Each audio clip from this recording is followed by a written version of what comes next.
Ces images que vous voyez, où l'on aperçoit des hommes s'agenouiller et presque s'humilier devant ce monsieur, a choqué et fait le tour des réseaux sociaux. Mais ce que beaucoup ignorent, c'est l'identité de cet homme au centre de toutes les attentions. Lui, c'est Mswati III, le dernier monarque absolu d'Afrique. Un roi africain pas comme les autres, qui règne d'un pouvoir sans partage, une fortune extravagante et un style de vie luxueux qui défie l'imagination. Il règne depuis plus de 40 ans en Eswatini, un petit royaume niché au cœur de l'Afrique australe, défiant toutes les règles du pouvoir moderne. Avec ses 16 épouses et plus de 50 enfants, il est à ce jour le dirigeant ayant le plus de femmes et d'enfants dans le monde. Il est aujourd'hui le seul dirigeant d'Afrique noire à avoir résisté contre la civilisation occidentale pour rester fidèle à ses propres traditions en plein 21e siècle. Alors reste bien jusqu'à la fin, car dans cette vidéo je te raconte l'histoire de Mswati III, le roi africain qui, dans l'ombre, domine le monde.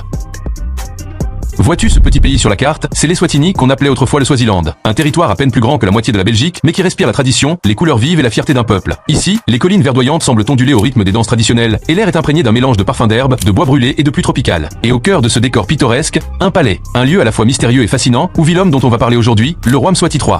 Mais avant de devenir ce souverain redouté et respecté, Mswati n'était qu'un enfant, héritier d'une histoire déjà légendaire. Né en 1968, Makoseti Dlamini, c'est son nom de naissance. Cela signifie roi de toutes les nations en langue swati. Un nom lourd de sens, comme une prophétie gravée avant même son premier souffle. Son père n'est autre que le roi Sobhuza II, une figure presque mythique, détenteur du record du plus long règne de l'histoire moderne pour plus de 82 ans sur le trône. Sa mère, Ntifon Bitwala, est l'une des nombreuses épouses royales. Mswati grandit donc dans l'ombre d'un géant, bercé par les rites, les cérémonies et les intrigues qui font la vie d'un palais royal. Son enfance se déroule dans un univers unique, entre privilèges royaux et disciplines traditionnelles. Il apprend très tôt la culture swazi, les chants, les danses, les rituels sacrés. Mais attention, ce n'est pas seulement un enfant de palais, il est aussi un élève appliqué. On raconte qu'il avait une mémoire incroyable et un sens naturel du leadership. À l'âge de 9 ans, il quitte son royaume pour étudier à Sherborne School, un pensionnat réputé en Angleterre. Dans la tradition swazi, l'héritier du trône ne se désigne pas simplement par l'ordre de naissance, mais selon un subtil mélange de lignées, de signes et de choix des anciens. Et dès ses premiers jours, Makoseti attire déjà l'attention des anciens du royaume. Mais le destin, lui, s'apprête à accélérer. En 1982, la mort de son père bouleverse tout. Makoseti n'a que 14 ans. Une régence est instaurée, mais son nom revient sans cesse dans les conseils des anciens. 4 ans plus tard, le 25 avril 1986, à seulement 18 ans, il est couronné Mswati III, devenant l'un des plus jeunes souverains au monde. Ce jour-là, toute la nation danse, chante et acclame son nouveau roi. Un roi qui n'a pas encore conscience que son règne allait marquer l'histoire bien au-delà des frontières africaines.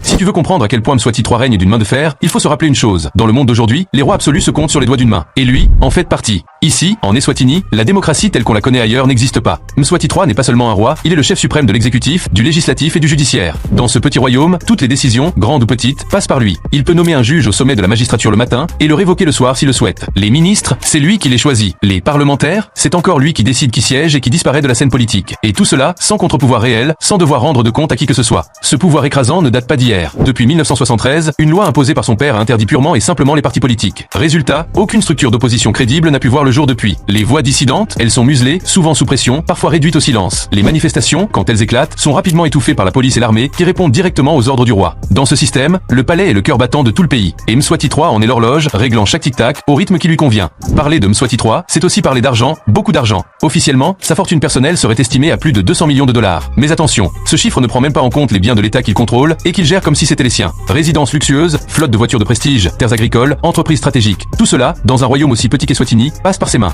Et ce n'est pas tout. Chaque année, l'État verse environ 61 millions de dollars rien que pour les dépenses de la famille royale. Oui, tu as bien entendu. 61 millions pour un seul clan. Pendant que plus de la moitié de la population vit avec moins de 2 dollars par jour. Un contraste qui fait grincer des dents et qui alimente les critiques internationales. Dans le palais, ce budget se transforme en cérémonies somptueuses, en fêtes grandioses et en voyages officiels aux 4 coins du monde. Ses ressources financières lui permettent de renforcer son autorité, d'acheter des loyautés et de maintenir un style de vie qui ferait pâlir d'envie bien des milliardaires modernes. Dans certains pays, un seul palais suffit pour loger un monarque, mais pour Mswati, il en faut un par région, presque comme si chaque coin du royaume devait sentir sa présence. Et pour se déplacer entre ces palais, là encore, pas question de faire simple. Le roi dispose d'une flotte impressionnante de voitures de luxe, Rolls-Royce étincelante, Maybach au cuir somptueux, BMW dernier cri, et des dizaines de Mercedes alignés comme dans un salon automobile permanent. Chaque véhicule est soigneusement entretenu, prêt à briller lors des cérémonies ou à impressionner lors de déplacements officiels. Mais parfois, la route n'est pas suffisante. Alors Mswati prend les airs. Des jets privés sont à sa disposition, dont un imposant McDonnell Douglas, un avion digne des grands chefs d'État. Avec lui, pas besoin de se plier aux contraintes des vols commerciaux. Le roi voyage à son rythme, vers ses destinations, dans un confort absolu. Et puis il y a les fêtes. Ah, les fêtes. Chaque année, que ce soit pour son anniversaire, Mswati orchestre des célébrations gigantesques. Des milliers de danseurs en tenue traditionnelle, des banquets somptueux, des feux d'artifice, de la musique qui résonne jusqu'au bout de la nuit. Le tout, financé par les fonds publics. Ces événements sont à la fois un spectacle pour le peuple et une démonstration de pouvoir pour le monde extérieur. En Eswatini, le luxe du roi n'est pas juste un mode de vie, c'est un outil politique. Il rappelle à tous que Mswati III est au sommet et qu'il compte bien y rester.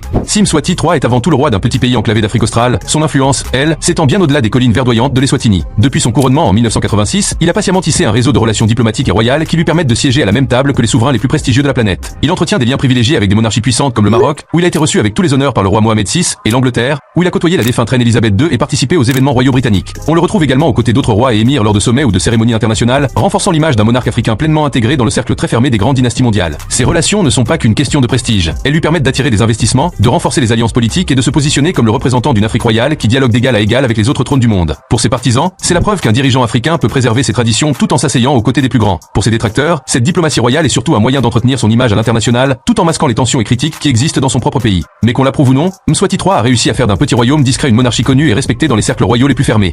Dans l'histoire moderne, rares sont les dirigeants qui peuvent se vanter d'avoir traversé les décennies sans être renversés, battus dans les urnes ou poussés vers la sortie par la pression populaire. Mswati III, lui, est de cette trempe-là. Couronné en 1986, alors qu'il n'avait que 18 ans, il a pris les rênes du royaume d'Eswatini presque en sortant de l'adolescence. Ce jour-là, sous un ciel bleu éclatant, les danses traditionnelles et les chants résonnaient dans tout le pays. Peu savaient alors que ce jeune roi allait devenir l'un des monarques les plus durables de notre époque. Aujourd'hui, plus de 40 ans plus tard, Mswati est toujours sur son trône. 4 décennies de pouvoir absolu, sans partage, qui l'ont transformé en l'un des souverains les plus expérimentés et enracinés du continent africain. Pendant que les présidents et chefs d'État se succédaient chez ses voisins, lui est resté imperturbable, comme un arbre profondément ancré dans la terre rouge d'Eswatini. Cette longévité n'est pas due au hasard. Elle s'appuie sur un savant mélange de tradition, de contrôle politique strict et de loyauté entretenue avec soin. Elle permet aussi au roi de se présenter comme un symbole de stabilité dans une région souvent marquée par les changements brutaux de régime.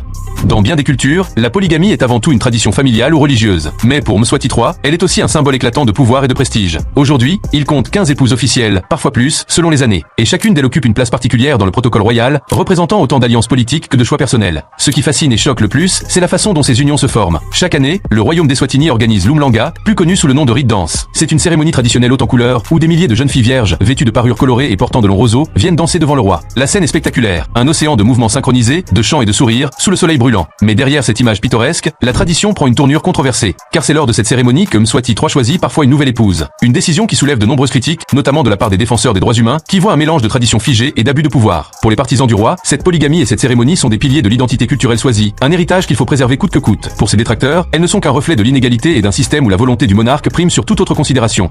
Dans un royaume où le pouvoir se concentre entre les mains d'un seul homme, la sécurité n'est pas un détail, c'est une obsession. Et Mswati III l'a bien compris. Il est le commandant suprême de l'armée nationale, une force qui lui obéit sans discuter. Chaque soldat sait que ses ordres viennent d'en haut, directement du palais, et que servir le roi, c'est servir la nation. Mais là où Mswati se distingue vraiment, c'est dans sa garde royale personnelle. Un corps d'élite, trié sur le volet, entièrement dédié à sa protection. Ces hommes et parfois ces femmes ne sont pas de simples militaires. Ils sont les yeux et les oreilles du roi, sa première ligne de défense contre toute menace, qu'elle soit réelle ou perçue. Toujours vêtus avec un soin impeccable, armés et entraînés pour toutes les situations, ils sont présents à chacune de ses apparitions publiques, formant un mur humain autour de lui. Et cette loyauté n'est pas le fruit du hasard. Les soldats et gardes de Mswati III bénéficient de privilèges que peu d'autres citoyens connaissent. Salaire confortable, logement de qualité, accès à des services de santé privilégiés. En retour, on attend d'eux une fidélité absolue, presque personnelle, envers le monarque. Dans un pays où toute contestation est risquée, cette double force armée nationale et garde royale est l'un des piliers du règne de Mswati III. C'est elle qui garantit que son trône ne vacille pas, même quand la grogne monte dans la rue. Une assurance de puissance, gravée dans l'acier des armes et dans la loyauté sans faille de ceux qui jurent de protéger le roi, coûte que coûte. Alors voilà, Mswati III, un roi qui cumule pouvoir absolu, richesse inimaginable et un train de vie que peu peuvent se permettre, mais aussi un souverain dont le règne est jalonné de controverses, d'inégalités et de critiques. Pour certains, il est le gardien des traditions ancestrales de son royaume. Pour d'autres, il incarne l'excès et le fossé entre un monarque et son peuple. Mais une question demeure. Dans un monde qui change à toute vitesse, où les monarchies disparaissent ou se transforment, combien de temps encore Mswati III pourra-t-il conserver ce pouvoir sans partage? La réponse, seul l'avenir nous la donnera. Après tout ce que vous venez de voir, que faut-il penser? Est-il un roi visionnaire qui préserve les traditions, ou un monarque déconnecté qui vit dans le luxe pendant que son peuple survit? Est-ce là le prix de la royauté, ou simplement l'abus d'un pouvoir sans limite? N'hésitez pas à nous donner votre avis dans l'espace commentaire. Si vous avez appris quelque chose dans cette vidéo, laissez-nous une mention j'aime, et abonnez-vous à la chaîne. C'était Succès Noir, et je vous dis à la prochaine pour des nouvelles vidéos.